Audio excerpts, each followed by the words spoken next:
Saya dulu saja Sulaiman Amin selaku Kadis Pariwisata Kota.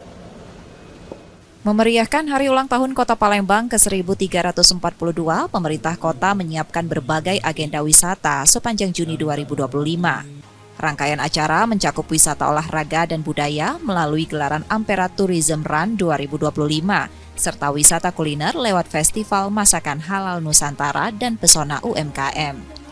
Momentum ini diharapkan mampu mendongkrak jumlah kunjungan wisatawan hingga 15% dari total target 2,3 juta wisatawan sepanjang tahun.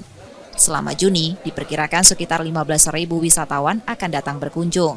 Kita menargetkan mungkin dia bisa ada peningkatan lah, sekitar 10-15% lah. Kita ambil khusus untuk bulan Juni ini aja.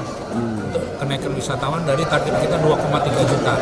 Mungkin dari kegiatan-kegiatan festival kuliner tadi, puncaknya Gemilang Palembang Raya, itu akan menambah 5.000 lagi. Jadi sekitar 10 sampai 15.000 lah. Kembalinya status Bandara Sultan Mahmud Badarudin II sebagai bandara internasional juga diyakini menjadi daya tarik tambahan, khususnya wisatawan mancanegara yang ingin menikmati pesona Palembang. Nur Muhammad, Kompas TV, Palembang, Sumatera Selatan.